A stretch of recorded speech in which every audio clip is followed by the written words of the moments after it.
Excited to be here for the first of these three session series that we're going to go through. As Nabia said, my name is John. I am the head of developer relations at Arize. I'm not going to get too much into Arize and what we do. We're going to focus this much more on the concepts of evaluating AI agents, understanding AI agents, and building AI agents. But just so you know, for anyone who's unfamiliar with us, Arize is very much around helping you build better agents through evaluation, through observability, through tracing. And you guys will see a little bit of that as we go. But if you are interested in diving deeper into those topics, then definitely look us up as well too. And again, this is the first of a three-part series that we're going to be doing over the next 3 weeks. So we have the same session over the next week and then the following week. And within those different sessions, we're going to cover a few different topics. So this first session today is all about what is an AI agent, what are the pieces of an agent, how do you decompose agents into pieces that you might evaluate and improve, what are some of the patterns that you can use when you build agents, and how do you understand how they're performing. So we're going to break down all of those different concepts today, go into that in detail, and we'll look at a little bit of a live demo of observing an agent and seeing how an agent works as well too. Next week, we're going to go into more about evaluation topics and kind of how do you evaluate agents, how do you improve them, how do you experiment on them, and kind of boost their performance and reliability over time. And then finally, in week 3, we're going to get into some more advanced topics. We're going to get into agents evaluating each other, kind of agent as a judge, multi-agent frameworks in a lot more detail. So we'll go into some more of those advanced topics in the third session there. I see a question that's popped up in the chat around whether the session will be recorded. And yes, the sessions will be all recorded. They'll be posted and shared, so you'll be able to review those later on as well too. But yeah, so before we jump in, just one other piece of housekeeping. I am a big fan of people asking questions as we go. I think we move through a lot of different topics in these sessions, and so it's very helpful to kind of have the questions addressed as they come up. So feel free to drop questions in the chat as we're going. I'll kind of take pauses through different sessions, different sections as we go through to make sure we're addressing those. So please don't be shy about dropping them in there, and we can address them as we go through. And awesome. With all that kind of preamble in the way, let's jump into the first session here. So today we're going to be covering a few different pieces. We're going to look into kind of what makes up an agent, what are the components of an agent, how do you kind of build those different components and what do those look like? And then we're going to look at some what we call agent design patterns. So kind of common patterns or common frameworks that are used to actually create agents. We're going to look a little bit at agent observability. That's going to kind of lead into some of the stuff that we'll cover next week as well too. And we'll look at a live demo of some of that observability and some of those pieces as well too as we go through. All right. And the session will be recorded for everybody later on as well too. Okay, so with that, let's jump into the beginning here, which is what is an agent? So if you have people discussing what is an agent, it's always this sort of philosophical debate about what makes up an agent, what is actually agentic versus not. People get really into the weeds on that, and you hear the word agent being thrown around quite a lot, as well as agentic, which I think is a whole other area of whether you want to call that its own term. I am a big fan of a definition that's come actually out from the Hugging Face team when they were building their small agents framework, which is that AI agents are programs where LLM outputs control the workflow. So I think this is probably the simplest and best definition in my opinion. Obviously, you could have different ones as you go through. A lot of people will talk about AI agents need to use different tools or take actions on behalf of a user or something like that. But I think this is the simplest one where it's just that AI agents are programs where LLMs control the workflow. And that kind of gives you the one criteria that you need for something to be kind of considered an agent in the modern day, which is that it can take different paths depending on the output of an LLM. And so that introduces some amount of variability into what the agent can do. Maybe it's only choosing between 2 different paths that it can take, and we'll see some examples of that. But even that is enough to consider something an agent, and it fits into the definitions that we use for an agent. So I like that one because it's fairly simple and easy to remember and kind of keeps the definition broad, which is helpful. And so as you start to think about an agent and what are the pieces of an agent and what kind of makes up an agent, I like to kind of break them down into different components of agents. And so we'll look at each of these different components and we'll talk through some examples that are associated with those. This kind of gives you a little bit more of a technical understanding of what agents might be made up of and what some of those components look like. So when I look at the components, typically I like to try to keep this kind of straightforward as well too, but there's always going to be about three different components that make up an agent. One is a router, which we'll talk a little bit more about in a second, or routing logic is the other way that that could be used. Then you'd have an element of skills or execution branches or different kind of paths the agent can take. And then finally, memory is the third one that's going to be used in some capacity there. So starting with a router, the router is really what takes in some sort of user input or some sort of input, doesn't have to be from a user, and then determines where to go from that. And that's really all the router's doing. There's a bunch of different ways you can create routers. They can be using LLMs. They could be using more like just basic intent classification models. You could even have kind of code-based logic as well too, although now you're stretching the definition of agents that we looked at before. And so the router itself is really that decision maker of which path do I go down for a given input or for a given input to that particular step. And I should mention that not every type of agent or every agent that you build will have a dedicated kind of function that does routing, for example. There are some frameworks and there are some kind of tools where you distribute this logic throughout the agent. So you might, instead of having a single router node in your graph of your agent's workflow, you might have individual kind of steps or decisions that are made along the way within each of those nodes. This is something that's popular in frameworks like LangGraph, if people are familiar with that. And then you might also have different kinds of routing logic where agents hand off control to each other and they make that decision at a specific moment. So just know when it comes to routing and routers, you're not always going to have one particular node that is that router or one particular function in your agent. It might be distributed throughout the agent. But especially when it comes to evaluating and building better agents, it doesn't really matter in that case. We can actually evaluate all the different pieces, whether it's a single router or it's different pieces spread throughout the application. So routers would be one of the key pieces. And then once a router's made a decision on which path to go down, you have what I refer to as skills or execution branches, or the simplest way to think about these are functions, but that's a little bit reductive in this case.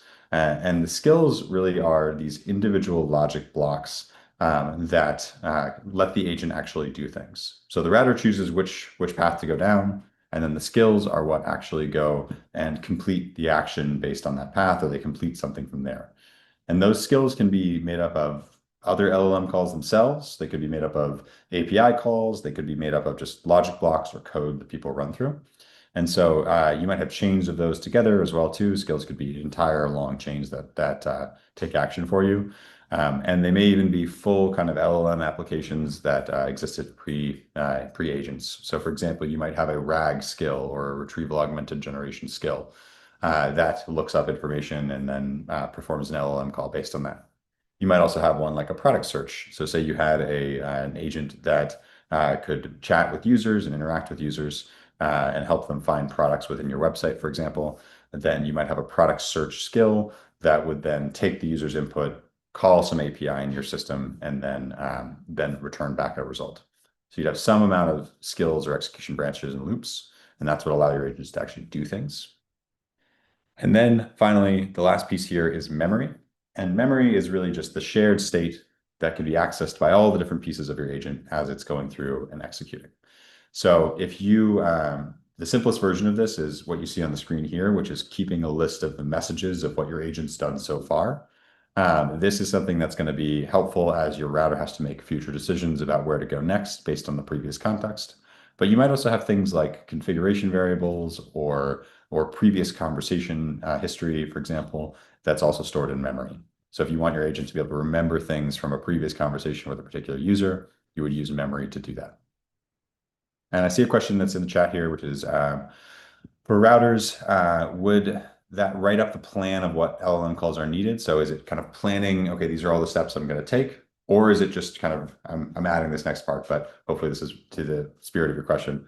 Is it planning out all the different steps? Or is it just actually making one decision at a particular moment to say, based on what I've seen right now, I'm going to go down this particular step? And the answer is that it could be actually either one of those approaches. So it depends on the agent that you're building. You could do something where you have a planning step where the agent goes through and plans out the steps that I'll take, and then you go execute those steps. Or you might have a system where after each step or each skill, your agent router is deciding on which skill to go to from there. And as we get into some of the building patterns, you'll see some examples of those, but basically it'll just come down to what is the structure of your agent itself. Because if you can make one LLM call to actually plan out your whole execution for that particular input, then that's faster, obviously, than making repeated LLM calls as you go through. However, it might be that you need to dynamically change the path your agent is taking partway through execution based on the output of one of those previous rounds. So in that case, having one plan at the beginning may not be sufficient. So yeah, to answer your question, either one could be the case in the router there. If you're having it plan out multiple steps, then it just has to be that those steps are not dependent on the outputs of each other, and you can know at that point that you're going to go down each of those pieces. It's a great question though. And for anyone who's joining late, feel free to drop questions in the chat as we go, and we'll kind of pause as we go through and answer each of those, just to make sure that we're staying fresh with the questions and on top of those. Awesome. All right. So those are kind of the three basic components of agents. Again, we're keeping this pretty straightforward and simple here to start with the base, and then we'll build up from there as we go through. Um, and then as we think about routing or as about evaluating, we're going to get more into this in the second session that we have. But when we think about the pieces to evaluate here, routing is a very common thing that you can evaluate within your agents. Skills and functions, so the skills of the execution branches your agent goes down, you can evaluate either all of those or individual pieces of those. And then there's finally something called the path, which is the overall path that your agent has taken. So if you look back after it's executed, you see all the steps that it took. Was that the most efficient path? Was that the right way? Did you loop through multiple steps that you didn't need to? Did you take an inefficient route? So what was the path, or sometimes called the trajectory of your agent? You'll hear people talk about the trajectory. And that is kind of one of the hardest things to evaluate. And we'll look at some ways that you can do that in next week's session as we dive more into evaluation. But this is a bit of a preview as you're thinking about how to evaluate agents. And there's a question, which is are there any LLM boot camps in San Francisco or Bay Area? Arize is not running any boot camps in those areas right now. We do have some events there. And then I'll leave it to the DS Dojo team to say if they have any boot camps going on in the Bay Area in the chat. All right. So the next piece I want to dive into a little bit is agent design patterns. And so this is how agents are organized. Like, how do you take those three components that we just talked about, and how do you structure them? How do you combine them?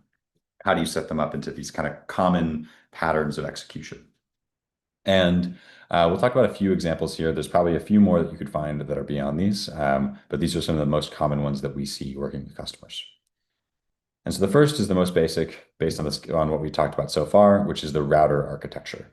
And so that's just using a pure router to say, okay, for a given input, I'm going to take that given input, call an LLM or some classification model, and then decide to go down one of these different skill paths. So in this example, this looks like a database lookup agent here, or database kind of copilot. So it can look up data for you, it can analyze that data, and then it can visualize that data from there. So in this flow, you take a user input, you see the different possible options, go down one of those skills, complete that skill, and give the output back to the user. So this is kind of the most straightforward path that you could follow, where you're basically just taking an input and then going down one of the skills, getting back to the user. This is very simple and straightforward if you don't need to kind of take multiple actions to answer the user's question. If each of your different skills that you can go down the path of are kind of self-contained in that way. However, this kind of basic architecture so far wouldn't necessarily work if you needed to take the output of one of those skills and feed it back into your system, because this is kind of just linear in this case. So you might need to add in cycles, which we'll look at in a second there, but this would be the most straightforward one. And as we talk through these as well, too, the other thing to kind of keep in your mind is that the simpler one of these architectures is, or the simpler kind of system that you have, the more consistent it will be as well, too. The more LLM calls you introduce, the more variability you're going to introduce, which is going to make it harder to get consistent outputs out of your application.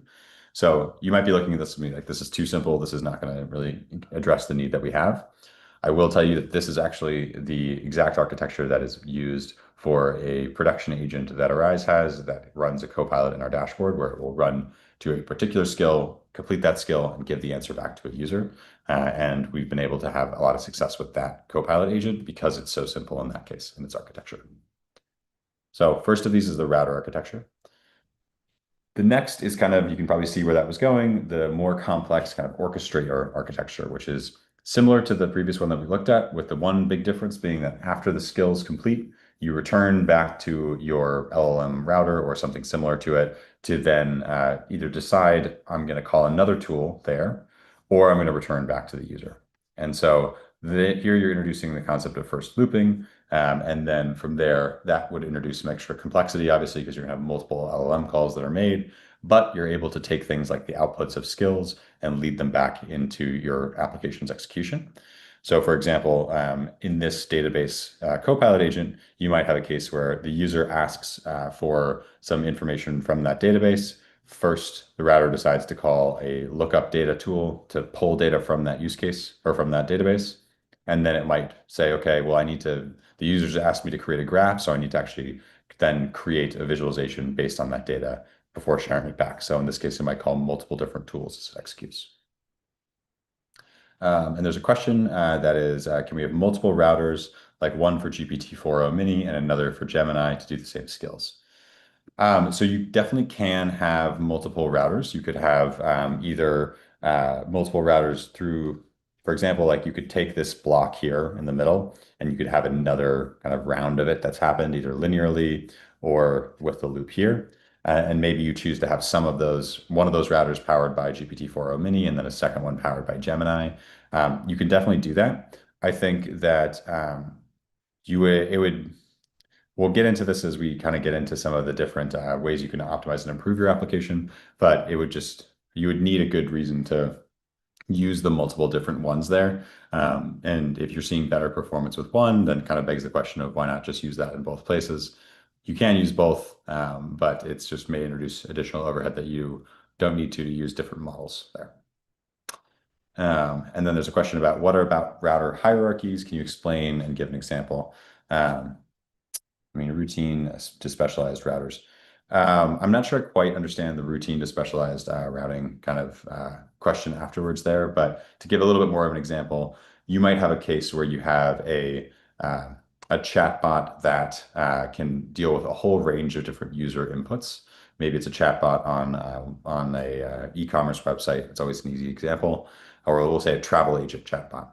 And that might have a path that it goes down to say, okay, the user wants to book a flight, then I'm going to go down this particular path. Then, depending on the user input, you might say, okay, the first router's job is to decide, does this user want to book a flight? Do they want to look up information from an existing itinerary, or do they want to talk to customer service? So that might be your first level router. Then, say you're going down the path to have them book a flight. You might then have a second specialized router that can do more granular breakdown of this user is asking for, say it's an international flight versus a local one, or maybe this is a user who's asking for, or maybe it's deciding whether they have actually given enough information to answer your question, and then may has to decide to go back from there. So it does introduce it's a great question, and it kind of brings up a good point here, which is that the more possibilities that your router has to deal with, the more complexity you're adding and kind of the lower the performance might be. So that's not to scare you off from having too complex of routers. We have cases with customers where they have 30, 40 different possibilities that it can go down. Our own kind of Copilot agent that I mentioned has somewhere in the teens. So you don't have to kind of keep this to like 3 options, but I would say that the more options you give your router, the more complexity you're introducing. So having more of that tiered system could actually be pretty interesting there to try to reduce some of that complexity. Obviously, the downside, though, is that you're adding additional either LLM calls or classification model calls as part of that. So you might be adding additional latency or something like that. So that's something to be aware of as you're thinking about it. It's a great question, though. And then beyond that, thinking into some other architectures that we often see, You might have one that's more of a sequential or prompt chaining architecture where you know that you're going to go down a very specific workflow, and maybe you have a couple decisions that are made as you go through that workflow. However, they're pretty straightforward in this case, and you know that you're going to go down a particular path. An example of this type of flow is going to be one that we can give is say you have an agent that produces social media posts for you. And so you might have a first step there be researching a given topic. And then you might have the second step there being taking that research and distilling it down into a very specific kind of post to make about that particular topic. So writing the actual social media post. And then you might have a final step, which is to then actually connect to APIs for X and Blue Sky and LinkedIn to actually post your particular output. So you might have kind of these linear workflows there, and you may have a decision gate that's made at some point within that to say, okay, if we weren't able to find enough information, or if the post quality isn't high enough, maybe you're using an LLM to make that judgment, then abort or then go back and research again there. So you might have kind of this more sequential chaining architecture. And for those that are paying attention, you're probably realizing that there's some fuzziness between these different architectures, because depending on how many tools you have, how many skills you have, things like that, you might have a case where a routing logic system looks very similar to a prompt chaining system. There is some fuzziness with these. These are mostly just to kind of get you thinking about the different ways that you might compose the different components that we talked about into different agents. So no, there is some kind of fuzziness with them, but it helps you kind of group and think about some of the different architectures that we see. And so again, with this one as well too, this is sort of the one that's the most kind of the closest to a non-agent flow, because you have some LLM decision-making points that are being made, but there's not too much differentiation in the types of paths that it can take, which also makes this one relatively simple to evaluate from a path perspective. A couple last ones to touch on here. So one is more of a parallelization architecture, which is where you are taking an input and then maybe you're going to a router, maybe you're going directly to LLM calls, but you're going to run multiple either skills or steps of your application in parallel. So you run all of them at the same time, and then maybe you aggregate their response afterwards. So a common kind of version of this is a research agent, where maybe you have an agent that's going to do deep research on a particular topic. And so first you take in an input from a user, then oftentimes you'll decompose that into different kind of subqueries to say, okay, maybe the user is asking to research ancient Greece. I'm going to create 3 different search queries there that are ancient Greek history, ancient Greek geography, and then culture. And then run all of those searches in parallel, have my system go out and run each of those in parallel to each other, get the response back from each of those different ones, and aggregate that back into a single report. So this is really just to kind of get you thinking that you can run certain skills in parallel to speed up your agent. That's always a common technique that you can do. So know that you can parallelize the skills as you run through them. Great. And then we had a question, which is there a way to validate and evaluate which routers to choose for which skills? For example, how can I come to the conclusion that for GPT-4o Mini or Gemini or Llama I'm guessing is the best router in that particular case?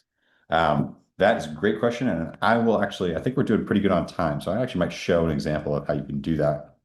The general idea with that is you can have a set of example test cases where you know a particular output should be used, and then or a particular output should be given.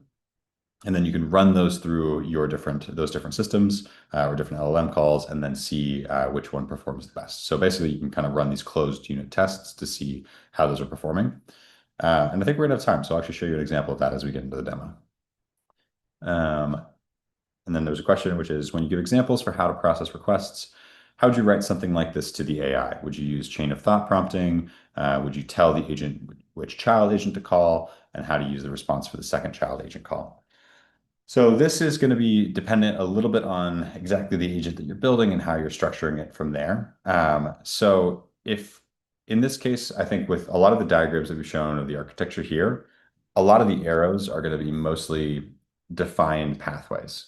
So hold on, let me go backwards here. So in this case, I might say, even though we're kind of chaining these prompts together. We could use chain of thought as we do that, but in this case, each one is going to be kind of a predefined path. So we're saying if the LLM call matches XYZ, or if it comes back with a certain response, then we're going to go down a certain path. So I often will not tell the child agent, for example, or tell the different calls which one to go down, aside from the initial definition of saying, okay, if it comes with this sort of response, we'll go down that particular path. A lot of times that decision is handled through, like if we go back to the routing example, this sort of which path to go down is usually handled through something like function calling, which is where you provide a sort of JSON dictionary of information on each of those different paths or each of those different functions to your router in this case, so that it can say, okay, I'm going to go down this particular path. I'm going to go down this particular one because that it knows that that's the particular what that particular path does based on that JSON. Julie, let me know if I'm answering your question there because I feel like I might have not exactly given you what you need, but hopefully that helps there. And then there's another question, which is which architecture is simple, best, and standard that you would recommend? I would recommend I would recommend starting with something like this, the router architecture here, because it is kind of the most straightforward, either the router architecture or the orchestrator where you're returning back to the router. It's the most straightforward and it tends to be the most flexible. So I think that I typically recommend starting with that.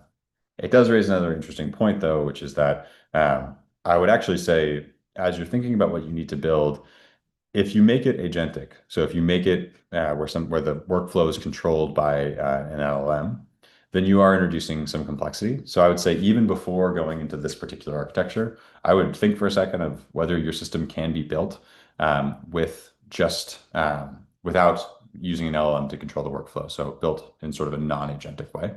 These agents are powerful, but they introduce some more variability into the performance. So I would start with one of these flows if you were building an agent, but I would also make sure to ask yourself whether you actually need an agent in that case too. Awesome. And then one more that we'll cover here, which is the Evaluator-Optimizer architecture. And so with this one, the idea here is that you introduce a concept of a critique step. So you maybe generate a response back from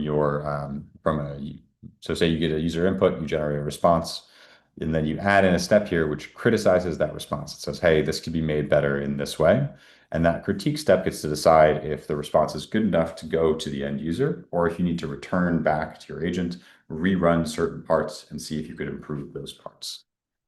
This is a concept that's somewhat called reflection. So you hear people talk about reflection in agents, which is taking a pause and kind of looking back at what the agent's done so far as part of its execution and deciding if any steps need to be rerun or can be improved. And so this is this evaluator-optimizer architecture where you're evaluating the agent's performance partway through its execution, and then you're deciding whether you need to optimize performance on certain steps before you even give an answer back to a user. So you see this in things like a code generation agent, for example. You might have a step that critiques the code that was generated before it gets given to a user. And you might have it in, say, a copyright generator as well, too. So if you had a copywriting agent that could write for you, you might introduce a critique step to critique the writing and see if it was correct in that case. And so you can use that kind of critique step to say, do I need to improve a certain part of the agent? And there's a question here, which is what goes to the critique? So is it an RL model? Is it a reinforcement learning model? So in this case, you can use either, most of the time when we see this critique step, it's just using another LLM. So it's taking that response from an earlier part of your agent, and then you format that into a new query to say, hey, other LLM, is this correct? Is this well written? Does the code run correctly? Whatever you want to use from there. And then depending on the agent's response, you either go to the user with the output or you return back to your LLM step. And then you can actually call that step again to say, hey, try again, for example. And there's a question here, which is, so when the critique agent says, okay, the loop ends. Yep, that's exactly it. So you would have a step there to say, if the critique step says the response is good enough to go back to the user, then you would go back to the user from there. And there's a question of what kind of LLM should we use for critique steps? This is another one where I would recommend using generally pretty powerful models. There's a little bit of nuance there, which I'll jump into in a second, but if you use a powerful model, then that allows you to kind of have more of an accurate critique. It depends a little on cost and things like that and latency that you want to introduce. But generally speaking, I would recommend using a powerful model if you can. So that would help you kind of make sure the critique is accurate in that case. I mentioned there's a little bit of nuance. What I mean by that is that depending on what you are asking your critique step to do, you might be able to use a somewhat smaller model like a GPT-4o mini or even like a Quen model, for example, on kind of more of a basic side. Um, if you're asking a critique step to say evaluate the quality of writing, say you're doing a copywriter agent and you want to have a critique step that says, is this well written? Is this a good response to the user?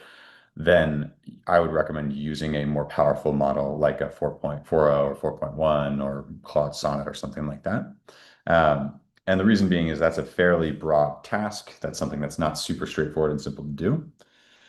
That being said, if you have a more specific kind of critique step that you're doing, which, for example, you are looking for things like toxic language in your response or something along those lines, which is almost kind of getting closer to a guardrail at that point. But anyway, we'll put that aside. If it's a simpler task you're asking the critique to evaluate, you can use a smaller model. That's the way I would think about it. But I would generally start with a larger, more powerful model where you can. And then there's a question, which is there a risk of confirmation bias if the same model critiques its own LLM calls? It's a great question, and something that actually comes up a lot in more of the evaluation techniques, because this is sort of pretty close to an evaluation technique at this point. Generally, it's recommended to use a different model or a different family of models to do this critique. That's the best practice and the recommendation that I would give. Having done a lot of these, I think that if you are using top of the line models already, they generally do a pretty good job.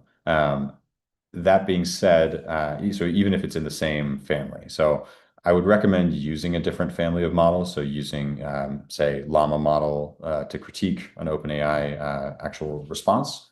However, if you are using the largest models or something along those lines, they tend to do pretty well, even if it's the same model. The one thing that you get with that though is they do have their own way of speaking a lot of times. So if you're critiquing writing, especially, then using a second family of models to do the critique will at least give you some more like variability in your writing as well too.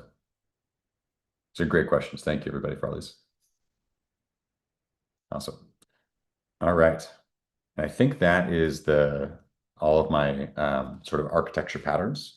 Before I jump into the next section here, the last note I would make is with each of these, as you think about them, they can be connected to each other. You can use them in combination. These are just to kind of give you ideas of how people will compose together these different pieces. So you might have an orchestrator that, depending on some of the paths it goes down, those are examples of prompt chaining, or you might decide to use an evaluator-optimizer on one of your particular skills. So you can kind of compose all of these different pieces together, but these are the general kind of high-level architecture concepts to be aware of and ways that people will use some of these different pieces. So just know that you can kind of combine these in different ways as you go through. All right. So now I'm going to shift gears a little bit and talk about observability, a little bit about evaluation. I'm going to kind of give you a little bit of a preview of some stuff that we'll look at in the next session as well. And then we'll jump into a demo. And so folks are probably familiar with the concept of observability, but a lot of that, actually, you know what, before I jump into that, there was a question of when to use which different approach. So I'm going to very quickly touch on that before we move on, so we don't lose that piece there. I think the when to use which approach depends on the different step to use. Some of them are more obvious than others. So I think generally you're going to start from a router. And so you start from this kind of basic routing setup here. And then you might decide, okay, I actually need my application to be aware of the outputs of some of these skills. I might need to call multiple skills one after another, depending on what the output of those skills are. So if you need to send the outputs, excuse me, back into your router, then that's where you get into more of this orchestrator kind of thought. So now you kind of achieve this orchestrator level where you're sending things back into your router as you go through. Prompt chaining we'll skip by for now. The next thing that you might hit is that as some of your skills are executing, maybe you realize that you can parallel path some of those different skills. So maybe you realize that if we go back to the example here, maybe you realize that in this particular example, first you need to call the lookup data. Generally, that's how it'll go. You need to look up some data to be able to answer questions about it. But you realize that you can actually parallel path the data analysis and data visualization generation. So that's where you might start to introduce a concept of parallelization. So you might decide, okay, I'm going to get the output of my lookup sales data skill here. And then actually, if I get back to my router, I'm going to call the two of these in parallel. So if it decides that it needs to do some analysis or generation, we're going to parallelize those. So I would almost think of it more as like parallelization is a tool that you can use when you're building your agents that you might use as an architectural tool to speed them up. And then finally, you might realize, okay, this is all working correctly. I've got my parallelized system here. I've got my router that can decide which step to go to. But ultimately, when I do some of the data analysis or I do the final response generation, sometimes I'm getting kind of unclear responses or responses that don't make sense. And so that's where you might introduce something like the Evaluator-Optimizer step. So you might decide to add in the Evaluator-Optimizer to the final kind of process here when you're giving a response back to a user to critique that response before you give it back to them. You might also realize that, hey, the lookup sales data skill here, maybe that's generating some SQL or generating some SQL code. And sometimes that's not working and that's failing a lot. Maybe you add a critique step to that as well too. So I think hopefully that's gives you a better idea of how these are composed together. I would generally think about it less of like you're sitting out and you're going to build in one particular architecture here. And I would think about it much more as you have all of these different tools like orchestration, like reflection, or the critique step, or parallelization that you can use as you're constructing your agent. So I think of it less as like I got to choose one path of these to go down. And it's much more of these are tools that you have at your disposal, different architectural tools or ways to compose things together to create effective agents. And then there's a question here, which is, can a router architecture have a critique step and use the critique step effectively? You could introduce a critique step to the router. There's no reason you couldn't do that. It's not something that I see people doing too often. I think usually if the router makes the wrong choice there, your critique step is not going to be great at sort of identifying that that was the wrong one because it's operating with similar information. Um, so usually the critique steps work best when you can say, okay, I'm just going to critique a particular component of it, like a particular thing that was done here. And you can kind of look back and reflect it. So it tends to do better with things like evaluating text generated, evaluating images that were generated or something like that. If you have it evaluate, like kind of critique a router, it would work. You could do it, but I think you would probably, in practice, you wouldn't really see it do any better than the router itself because you're kind of just asking the same decision to be made multiple times there. Awesome. All right. So let's talk a little bit about observability and evaluation. So this is a bit of a preview of what we're going to get to a lot more in the second session as well too. And this is kind of the different techniques that are available to you to evaluate an agent over time. And so this is broken down into kind of this loop that I like to think of here, which is where you can kind of run your agent, collect data from it, and we're going to look at how we do that and kind of some of the observability and tracing steps that happen here. You'll hear that as a term that gets brought up.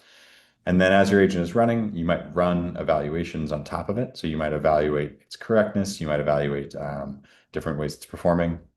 And then you might just say, okay, my agent is not doing very well at a certain kind of inputs. And then you can take those inputs and create a data set of them. You might then human label that data set. So this is kind of an optional piece. You could either LLM label it or human label it to say, for those particularly hard inputs that my agent's getting, these are the correct answers. And then from there, you can use that data set to fine tune and improve your agent. So maybe you're trying different models. This is to some questions that were asked earlier. This is where you can test different models side by side and you can see how they perform. So you can fine tune the prompts of your agent. You can fine tune the logic of it. And then once you decide that it is performing well, you can start to kind of run those different experiments, see how it performs in different kinds of inputs, and then eventually deploy your agent back to production and kind of complete this or restart the process from there. So the general idea here is that you're capturing information about your agent as it's running in production. You're gaining insights from there. You're feeding those into how you're testing your agent and improving it. And then you're creating this sort of flywheel here that can consistently improve your agent over time. There's a question around how do you fine tune the agent? Are there frameworks that you use to do that? And it's a great question. So when it comes to fine tuning the agent, hopefully I think we have some time. So I'll show an example of some basic ways that you can do this of just testing prompts side by side. You can also do more complex things like prompt optimization. And there are some libraries like DSPy is a popular one for prompt optimization. If you look at Arize's website, we have some stuff around prompt optimization as well too. And so you can use that to actually optimize and improve your systems in a more scalable way. The more extreme approach is that you could fine tune a model that's being used. That's fairly intensive. So sometimes it gets used, depends on how in depth you're going here.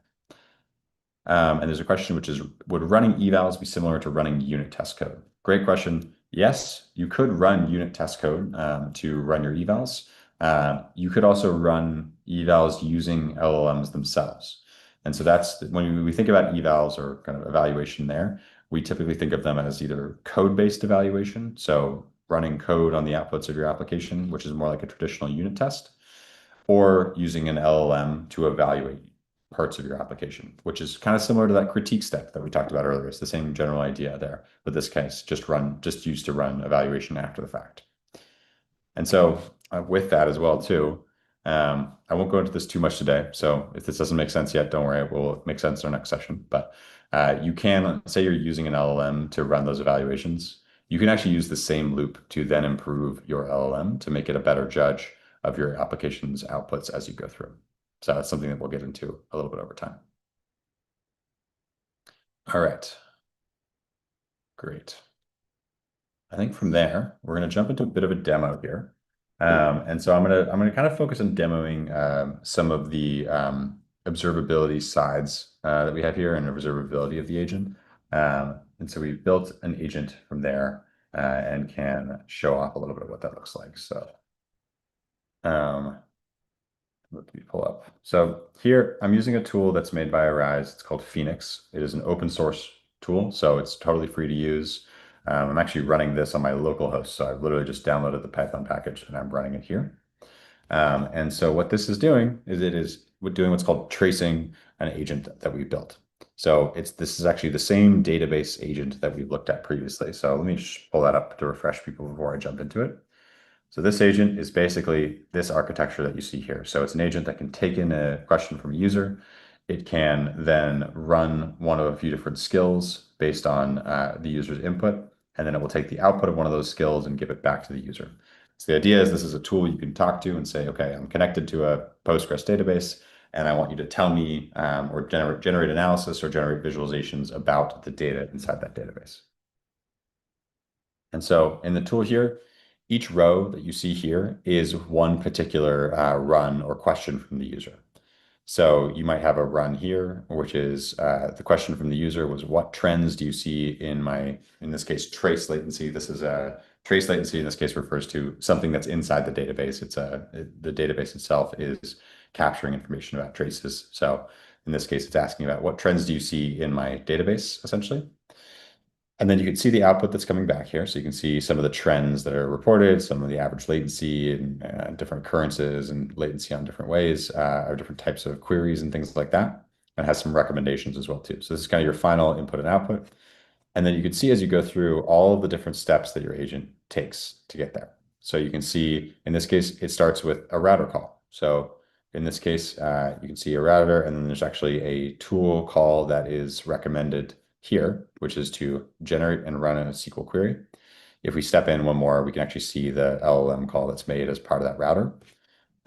So in this case, yeah, thank you for the link as well too. Appreciate that. So in this case, this is our router call that we're looking at. So this is one step as we go through here. And so you can see the question from the user, what trends do you see in my trace latency? You can see the system prompt here. And then you see that the output is this tool call. So it's saying, okay, for that input, we're going to call this generate and run SQL query.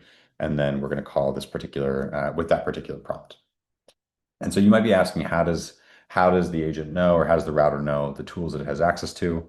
Well, when you make the call, you actually define some of those tools. So I can look inside in the tool here and I can see some of the ones that are being made.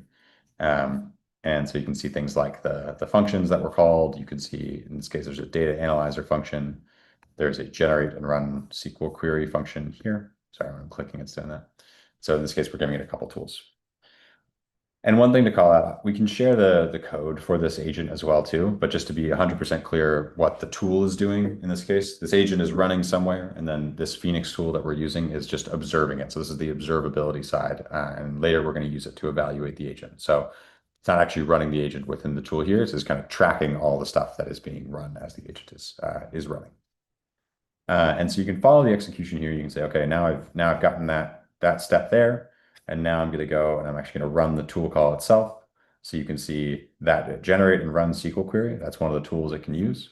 It actually has an LLM call of its own that it makes. So in this case, we're now in one of the sort of skill paths here, and you can see it's a SQL generator, and it can, in this case, generate some SQL code that will then be returned. And you can see there's a next step that happens, which is just to run that SQL code on a local database.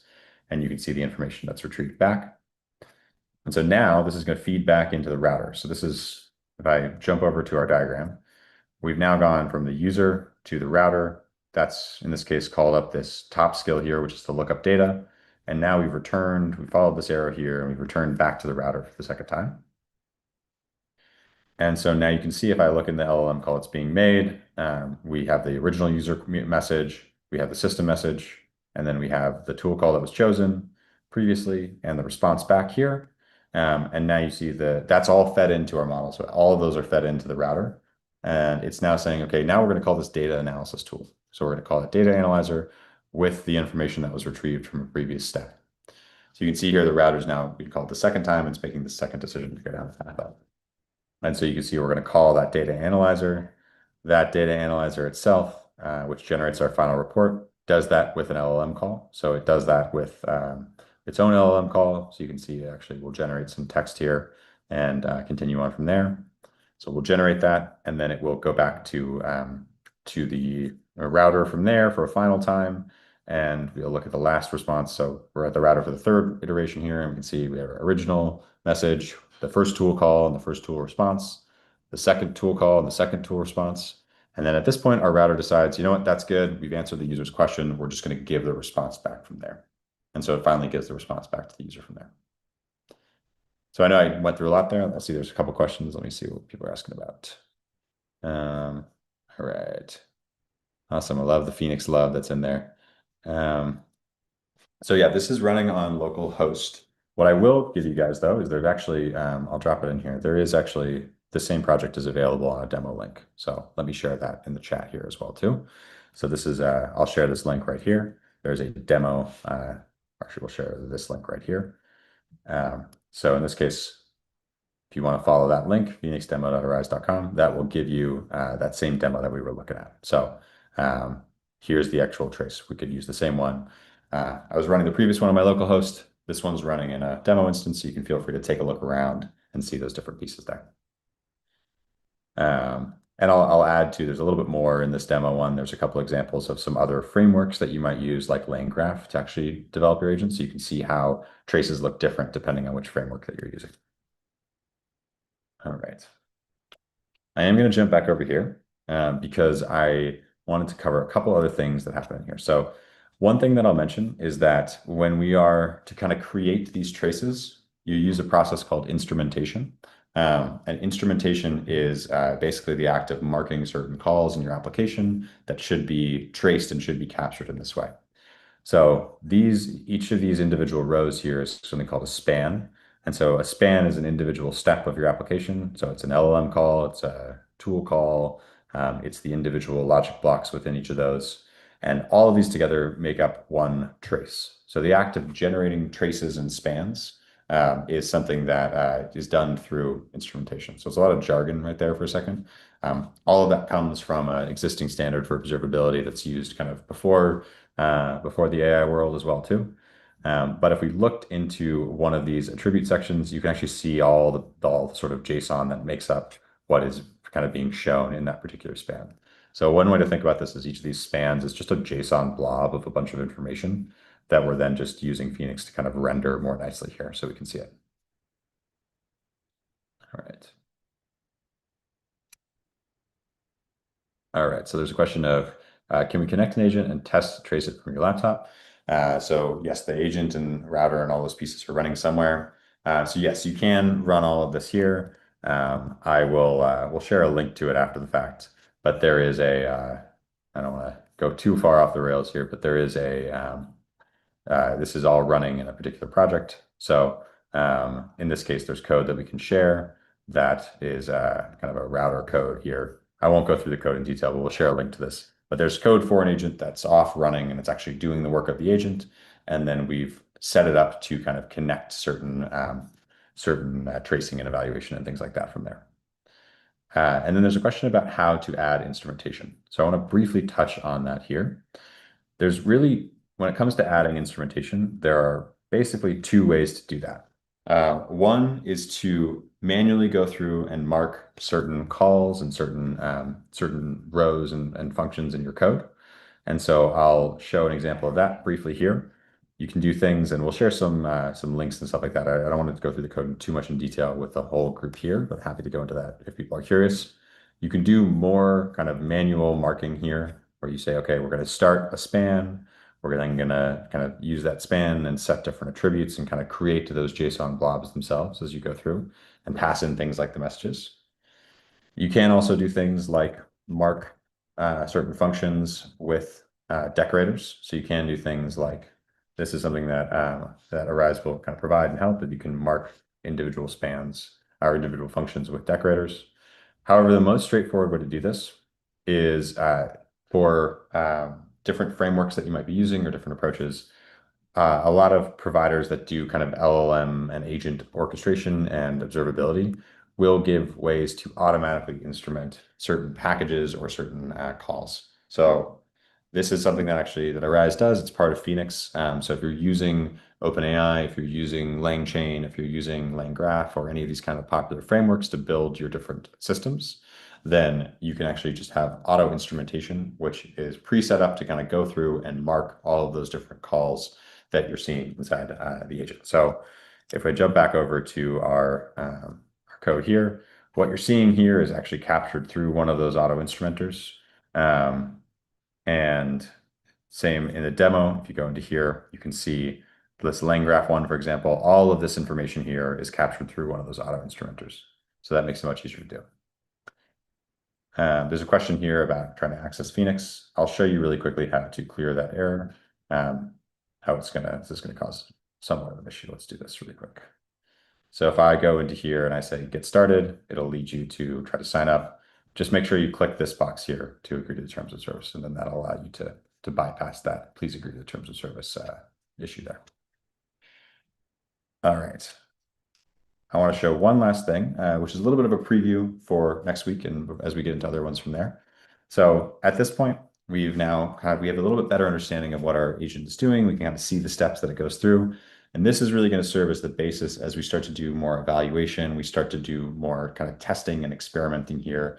We want to basically start by being able to capture all of these different rows and runs that your agent's doing. So right now, we've looked at the tracing so far. The next thing that you could go into from there is starting to add in different feedback or different evaluations from there. So that's going to be the step that we go into from next week. I'll show one last quick kind of cool thing, which is the iteration side of things. I always like doing this where one thing that certain platforms will do is that you can actually kind of step into the agent as it's running and do what I like to call a what if analysis, which I can click on this button here, which will basically pull in all of the information from my trace and basically step me into my application at that particular moment. Say, okay, so we've now stepped in here. We've grabbed what trends do you see in my trace latency, the user prompt. We've grabbed the system prompt. And we've also grabbed all the tools and everything like that as we've run.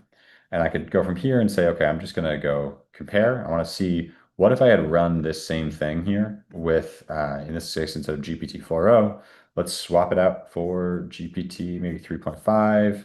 I think we've actually removed 3.5 because it's pretty old now. Let's say, do I have an Anthropic key in here? Let's find out. We could let's use Claude Sonnet instead. And what you'll see is that it will actually auto-convert some things like the tool descriptions to match that new model. And then this might get mad at me because I don't know if I have an API key for Claude in here. But I can then run this from there and try to, I think it's failing because my API key. Anyway, we could run these side by side and see the outputs that come back from each of those as we go through and as we, here, let's see, actually see some of that. So we actually compare those side by side. So we'll get more into that next week as we try to test out and improve and evaluate from there. But just wanted to give a little bit of a preview from that as we go through. And then I see one question, which is that it's saying access token is expired. Priyanka, can you try just doing a hard refresh of just Command Shift R if you're on Mac on the page? I'm not sure what the access token is expired, but give that a shot. And for folks who want to try it out in between now and next week, there's a couple ways you can do that. So one is if you want to go to, if you're on Windows, do a Control Shift R for hard refresh instead. So you can go, if people want to try it out between now and then, you can go to phoenix.arize.com to just kind of get started and play around. There are some, there's kind of an online version that you can access through here. And then you can also load it up locally if you'd prefer instead. So there's some instructions for self-hosting that. And so you can feel free to jump in there and see if you can test that out between now and next week. Next week, we'll dive a little bit more into some evaluation and some different pieces there as well, too. Sorry, I see there's some still, Priyanka, I'm sorry you run into some issues here as you're trying to set this up. I think maybe one other thing, I'm not sure how you're trying to log in. The login token expired. It means that we're getting back, if you're trying to log in with Google, for example, you're no longer logged in. So I would try to just test one of those other approaches from there and see if you're able to get into it. Yeah, so I think you may just be logged out from Google, and maybe you can try one of the other approaches of just email or GitHub. I'm not sure what's going on in your particular case there. But yeah, and that's about all I have for you guys today. Again, it's the first of 3 sessions, so it's a little bit of a primer, just get everybody on the same page as we get into some of the evaluation techniques next week. If you want to test anything out in the meantime, feel free to check out these links. We also have a Slack community you guys can hop into if you have more general questions. And please feel free to stay in touch. My information there is there on the right. I'm also in that community, as well as the DS Dojo Slack or Discord channel, excuse me. So we'll be in there as well too. Thank you everybody for all the questions this week, and excited to dive further as we go into the webinar in the next couple of weeks.